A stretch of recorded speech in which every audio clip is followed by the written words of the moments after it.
I wanna be a billionaire. I ain't getting no sleep till I see $1 million every week. I wanna be a billionaire. I ain't getting no sleep till I see $1 billion every week. I wanna be a billionaire. Ladies and gentlemen, how you doing? Welcome to another episode of Sleep is for Billionaires, the podcast. I am your host, Johnny Vegas. Now today, ladies and gentlemen, you're in for a treat. I got a very special guest on my show. Make sure you take some notes. This man is a music management associated with Sony Records and Roc Nation. Ladies and gentlemen, James Mark.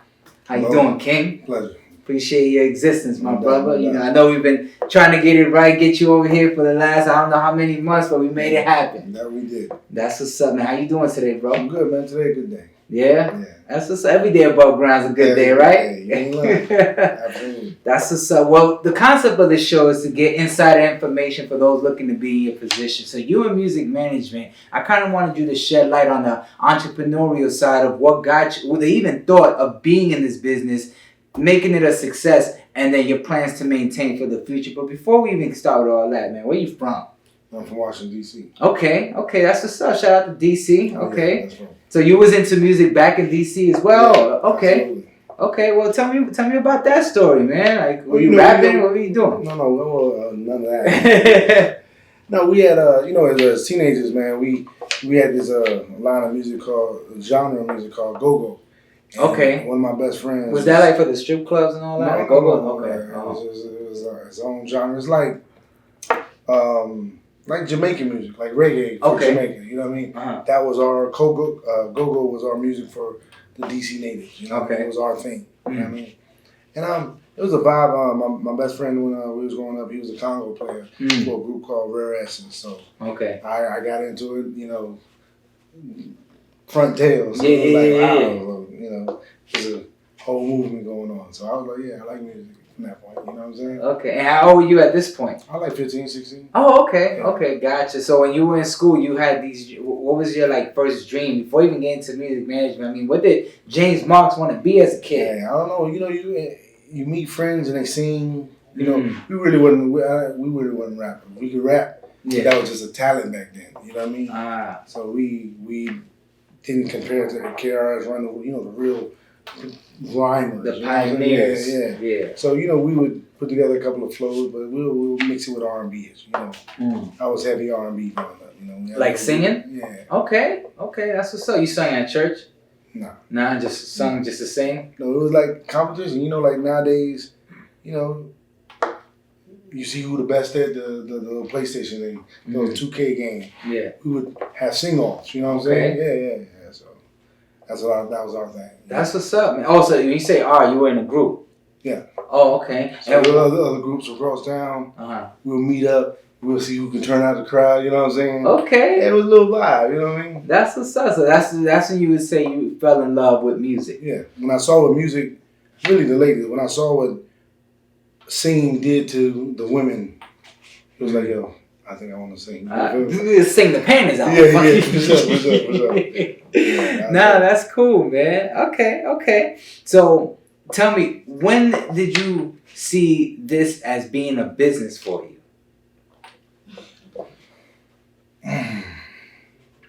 I jumped in the game right after the love for music and realizing that I don't like to perform. I don't like the touring. I don't like none of that.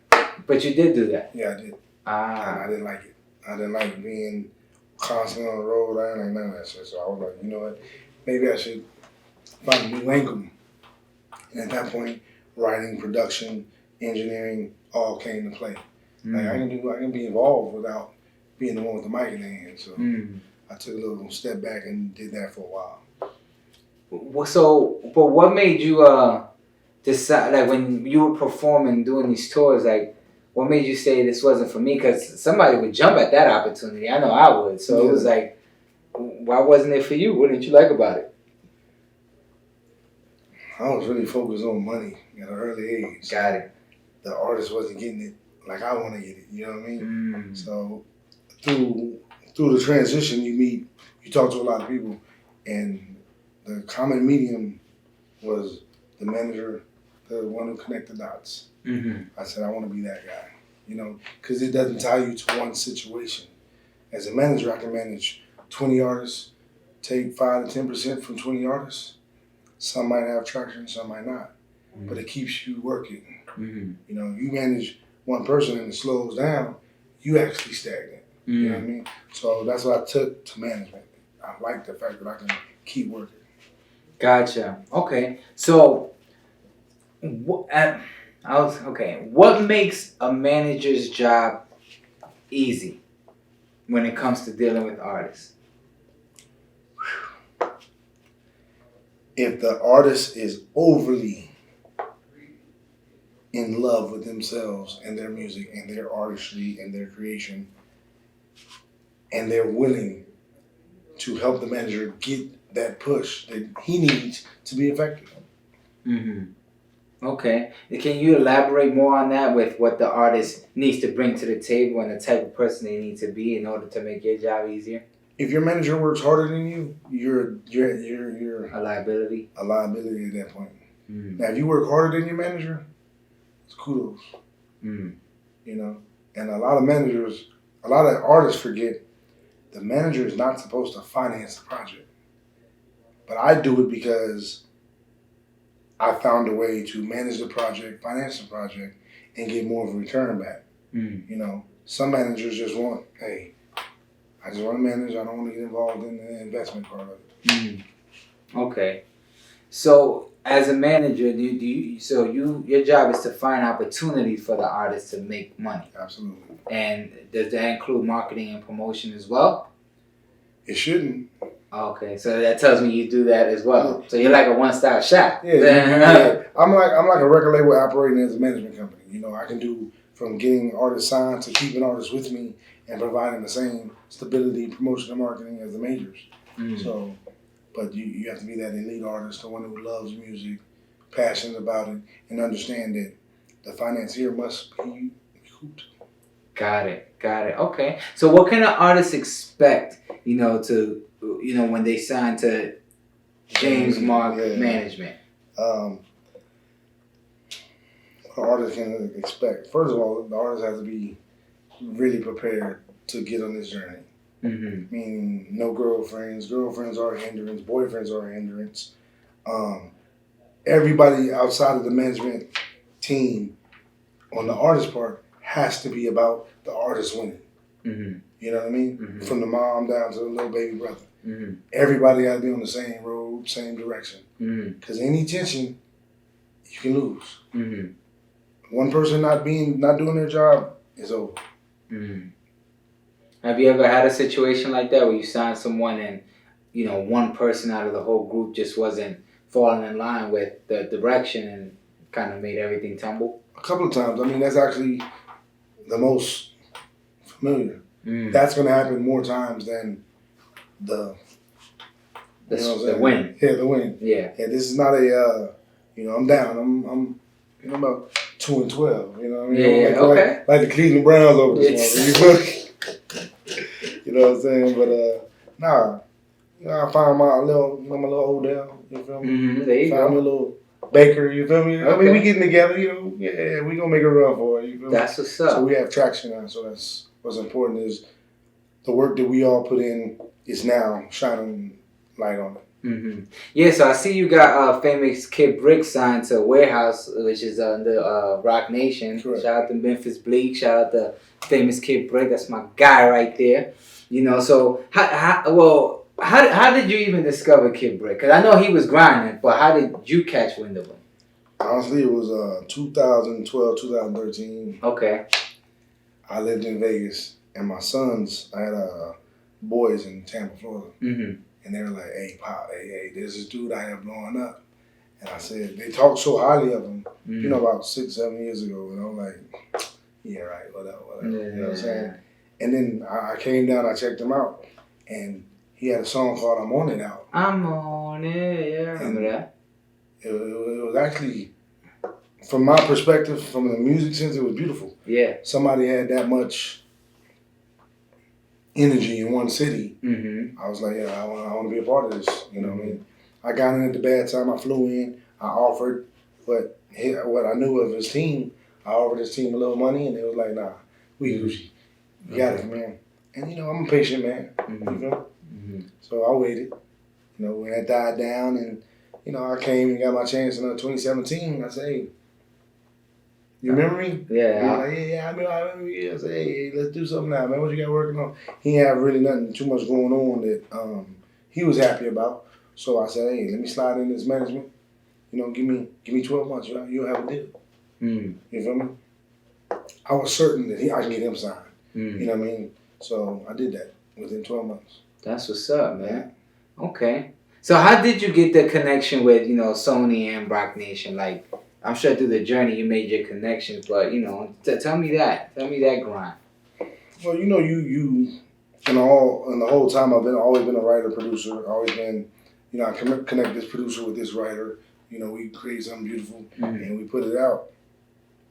And some of the interns you meet along the way are now presidents and vice presidents of labels. Mm. So we did that through what we, you know, the relationships we built over time. You know what I mean? Mm-hmm. So just networking, kind of, you know, you found somebody in the right spot, then connected the dots. You know, like you're gonna be, you know, you're the next Oprah. So yeah, the next Oprah.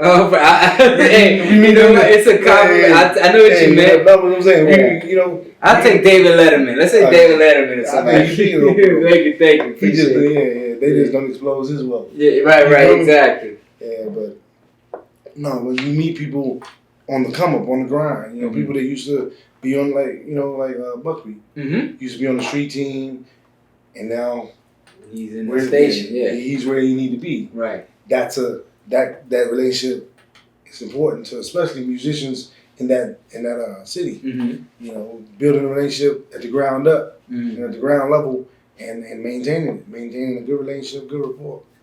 I agree. Now, speaking of cities, you know, and you know, we both lived in Tampa for some time. Tell me, do you think juke music will ever leave Tampa? Like, and I say leave, I mean like pop off. Become national? Yeah. If they stick to it. But the thing about it is not everybody in Tampa embraces juke. Mm. It's not like you driving to Miami or you on down 75 and you know you listen to 2 or 3 stations going towards Miami. It ain't like the radio is supporting juke. You feel me? Mm-hmm. So it's not like, oh, you into Tampa? Hey, they down there. You know what I'm saying? There's no press for what Tampa does, and to create that press is the whole city got to be behind it. Mm. We liked a couple of records, but then like hip hop, oh, that's old. No, music doesn't get old, bro. Mm. You know what I'm saying? Mm. I'm sure you can put on a Michael Jackson album. It doesn't feel like you're in the 1980s, does it? Not at all. You feel me? Refreshing all the time. And the city has to embrace juke. Mm. You know what I mean? And you know those who did it the best. I mean, I still think they got something. Mm. It's just, you know, if you believe in it, stick to it, and don't change your format for no one. Right. Yeah, I feel like people do end up changing their format if they see something not working because they're hit chasing. You know what I'm saying? I did a lot of that too, you know, chasing a hit, trying to switch my style. But even my core audience was telling me, yo, stick to what we loved you for. You know what I'm saying? And I was like, yo, that's what's up. So I get that. Okay. Interesting. Okay. So so now that Famous Kid Brick is in the hands of Roc Nation, did you just kind of like pass him off and then fell back, or are you still heavily involved? I'm still part of his management team. You know, making sure the administration is done, and whatever he needs, you know, that the label can provide, I make sure I'm there. Okay. That's what's up, man. So why haven't you like, you know, well, I guess as a music manager, you know, is it like you just, your own company, you just manage artists and then get them signed, or do you work directly under a label that you find talent for, like, or is it all of the above? Well, my distribution is through Sony Orchard, so I do have a couple of acts. One act in particular that is close to me is an artist named Ghost God. Out of Vegas. He has a very good traction. I believe, you know, he wants the JME imprint, the James Mark Entertainment. He wants that. He doesn't want to be with a label. You know what I mean? If we get one, it's going to cost the label a lot of money for him. You know what I mean? But he wants to grind. He want to pop off from the mud. Yeah, from the mud. Like Hey, I don't want none of that foo-foo, you know what I mean? Hey, let's get it together. So he one of those artists that you look for in a management company that's willing to grind for himself as well as the person who puts money behind him. You know what I mean? And that's very important. Because, you know, it's that, you know, the key to success. Right. Is 2 or more people trying to acquire the same goal. Yeah. At the same speed. You know what I mean? Yeah. So for entrepreneurs who want to be in music management, what's a number you would say would be a wise investment to put in, a realistic number to put into an artist to say, okay, there's a possibility we could win with this amount of money behind it? I mean, like you said, you're chasing hits. Mm-hmm. It has to be a movement.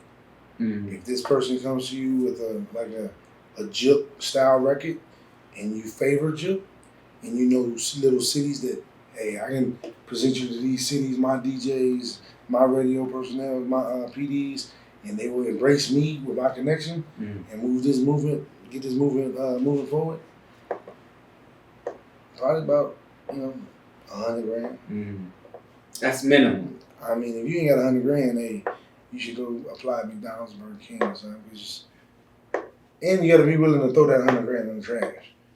It's strictly a relationship. So this is definitely a gamble. This is like, you know, crap prepare to lose it. Crap sit already in Vegas. Right. Hey, and there's no. If you don't have the stomach to lose, I wouldn't get into music at all. Because everybody I know lost more than they won. Gotcha. You hear that? This is real talk from the horse's mouth, man. Okay. So now, you know, as a, you know, you're in music management and you're a family man. You know, you have children and all that. So how do you balance that? You know, because you mentioned that when you get an artist, you know, you tell them, listen, no girlfriend, none of this, just straight focus. You know, do you apply that to yourself, or do you kind of balance to kind of take care of home and family and management? Well, how do you manage that? Well, my family is music. They do. My daughters run the internet campaign for me, for all my artists. My sons help the management. So if I need an artist to, you know, if I need a Facebook ad or a Say Cheese or a baller alert ad, my sons do that for me. You know, they acted, they write the press, they get it done. My whole family works for JONNI. You know what I mean? So they're heavily involved with what I do. Okay. So you you got them working like Joe Jackson. Yeah. They said my only downfall in life was not being able to allocate positions. Like I always wanted to do it myself, so I allocated my children. As you should. You know what I mean? They're your offspring. They came from you, so let them do something for you now. Yeah. That's what's up, man. Definitely. Okay. So, what do you see, you know, James Mark's management, you know, what's the ultimate goal for it? You know, are you trying to make it like a, you know, like a Sony record? You know, are you trying to be the next Diddy? Like, what's your goals? I don't know. I mean, right now, you know, I have Willie Taylor from Day 26 on my roster. I got P5, the old group. Yeah. Damn, they still around? Hey, they only 26. Oh, okay. So they're still young. Yeah, they on the roster. I got Ghost God. I got Famous Kid Prick. I got a couple of very musically talented, you know, musicians. You know, PK. PK Lane. He coming out. I got a dude named MB Royal. I mean, he the next Billy Joel. Billy Joel. Hey, that's a big state. That Billy Joel. Woo. Hey. He bad. Okay, I gotta hear that. Him and that piano got married. Okay. You feel me? That's what I mean. Like, hey, I seen him. Hey. Yeah. He mimics what my vision of Billy Joel. Because you know I got introduced to Billy Joel at an early age. Right. And what I liked about him, this dude has. You know. And I'm like, he from Tampa. Tampa got a lot of talent in it. Yeah. You know, I haven't went fishing too much anywhere else. Right. Chicago just unbelievable talent. You know I'm what I mean? sure, yeah. So yeah, got a couple of managed a couple of producers, a couple of writers. Mm-hmm. You know, Cajun, yeah, a producer out of Chicago, Ace Beats. He from Tampa. Mm-hmm. Well, he really from Gainesville, but he did phenomenal with my Latin artists. I got 2 Latin artists that got a little traction going on right now. Zonico and Casey Nieves. Okay. They got 2 hot singles out right now that's definitely showing promise. So.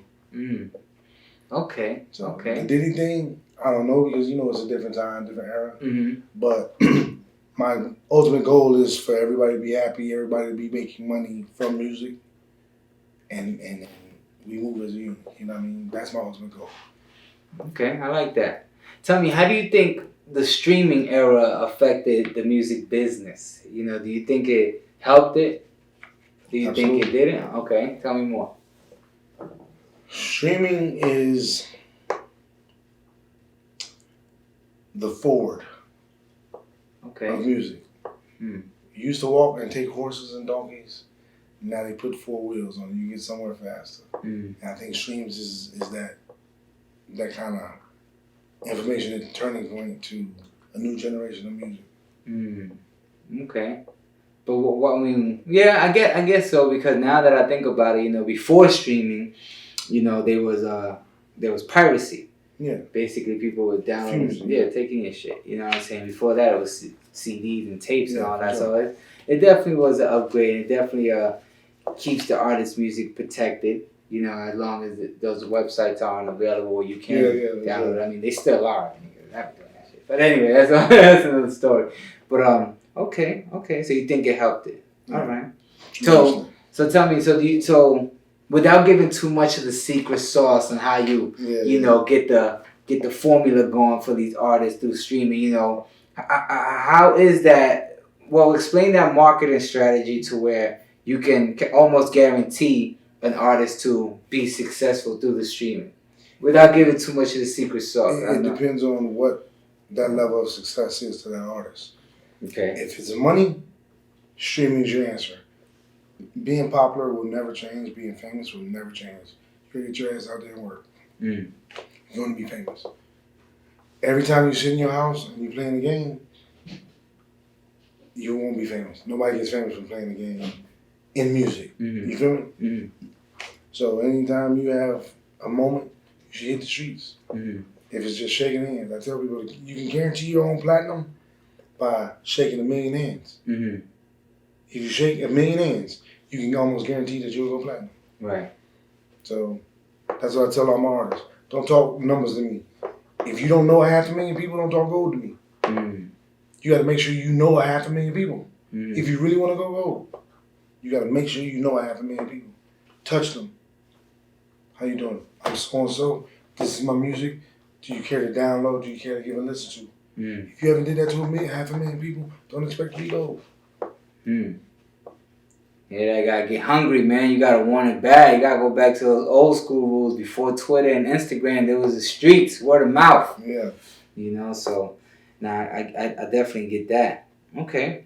Who are some of your influences? I'm curious, you know, because, you know, the direction you've been heading in since young, you know, was I kind of directed to only music, and then you stepped in the management side of things. And there's a lot of people, you know, we discussed them off camera, like Clarence Avant and Clive Davis and Diddy, you know, even Quincy Jones that played a major role in, you know, in the music executive role. So who are some of your influences in that regard? Well, or just in life in general? Actually, I really, between my era, because I'm Jay-Z and Puffy's age, I watched them do moves that I was like, okay, that's how they did. Wherever they failed, I said, okay, I'm going to avoid that. Wherever they succeeded, I said, okay, that's cool, put that in the pot. I can use that later. You know what I mean? So basically, Sean and Sean. Sean. Yeah. Sean and Sean. Yeah, the 2 Sean. Yeah. Basically, it was them. Yeah. I mean, just watching them win, lose, and keep on trucking. I like their ability. I don't think they quit at all. Not on no level. I think when you fail is when you quit. Yeah. Or when you quit is when you fail. Either one. Yeah. You know what I'm saying? Like, people always used to tell me, like, hey, you've been doing this for so long, like, you know, and sometimes they expected me to be here, but I was still here, and it's like, you know, I feel like I'm still in the race. It's a marathon, you know, you only fail when you quit, you know what I'm saying? So you just got to keep pushing. And you set your own goals. Like, you know what Puffy's goal was? Clearly wasn't mine. You feel me? So, plus, like I said, where you from, and this is only my ideology, where you from matters. I'm not saying that Rick Ross had it any easier or harder than Sean Combs. But definitely when New York was popping, New York was popping. It was almost rap music and then New York rap music. You know what I mean? And sometimes when you're not from one of those cities that they don't respect you. Hey, you can't even get in the door. You knocking for 5 years. Right. And I also refused to intern. I don't know if that was a downfall or what, but I don't work for free. I never have, never will. Some people good at it. I don't get free services at all. Right. Well, I mean, you're a little past that stage. That's more for like college students, you know what I'm saying, trying to make it and stuff like that. So but those who interned, those are not the executives now. You feel me? So now do you regret that? Never. Okay. No, because the time they spent working for free, status-wise, it looked good on paper. But we can go to the bank accounts and see, hey, I ain't never worked for free. Paid off. You feel me? Right. Now I'm an investor. I'm now paying you to promote my artists. I'm still on top. You feel me? I'm still bringing paper to somebody who worked for free and now has a better position in life to promote music, get it out there. I like my position where I stand. Right. You know? As you should. You definitely always be proud of your achievements. Oh, yeah, for sure. You know what I'm saying? Do you think there's an age limit, you know, when it comes to, you know, signing artists? Like, for example, with you, I mean, I'm not sure if, because you mentioned you deal in Spanish, you know, you got a Billy Joe in the back pocket, you know, you got hip hop. Do you think there's an age limit with the artists that you would choose to work with? Like, explain that. Not to be gender biased with everything that's going on in America. Hell yes. Okay. From a close friend said, don't bring me anybody that's over 24 or turning 5 within the 12 months before I get a deal done. Oh, turning 5? 25. Okay. So it's a reason for their madness. So if I want to play in their field, in their game, I don't mind having that same law. Even though, you know, if you're older than 25, you got to have an extraordinary talent that just can't be overlooked. Yeah. You feel me? We can't, at 25, you shouldn't need artist development. You feel me? So I take that in consideration. If you're over 25, I mean, you got to be able to grab the mic and blow everybody away. People want to be at, you sure he's not 22? Yeah, I'm positive he's 30. Yeah. You know what I'm saying? You feel me? Like, you got to be that undeniable, you know what I mean? But does the following play a big role with that in that regard as well? Well, I'm gonna tell you what they do. What I discovered is when you get an act right out of high school or within a junior senior year, you got automatic fans that you can build from. You know what I mean? So I take that maybe that's why the labels do it so young, because those fans are more impressionable. Right. And he went to he went to our high school. You know what I'm saying? Yeah. He played in our district. You know what I mean? So that's promotion you ain't gotta pay for. You know what I mean? That's word of mouth you ain't gotta pay for. You know what I mean? And you can't really beat that. And that's why I steer teeter-totter between the 18 and 20. Because, you know, a 20-year-old, you know, if he's still in the same city, depending on how live he was in high school, though, you know, because of Facebook, Twitter, and Instagram, you can stay the high school king for, you know, well after high school's over. You know what I mean? Yeah. So, you know, you can capitalize that, especially in the music industry. You can use that to your advantage. Okay. That's well said. That's what's up. Gave me a lot of things to think about. You know what I'm saying? Because sometimes I have that stigma because I just turned 34. You know what I'm saying? But I got so much going on. But it's like music was always in my heart. You know, as far as being an artist. But now as I'm getting older, it's more so like, okay, now I want to take that. Yeah, I want to take that back seat. But I still want to be in the game and facilitate deals and make money that way. You know what I'm saying? Because Rent don't pay itself, my nigga. You know what I'm saying? So things like that gotta get done. But no, that's what's up, man. Okay. Well, what kind of advice can you give to up and coming artists who seek management or just trying to get in the game and eventually will need management? I really want to tell the artists that's seeking Tell them. And the artist that's seeking management, please bring something to the table other than your music. Like something. Because right now, it's 225 million rappers. Big facts. Hey, you got to stand out, man.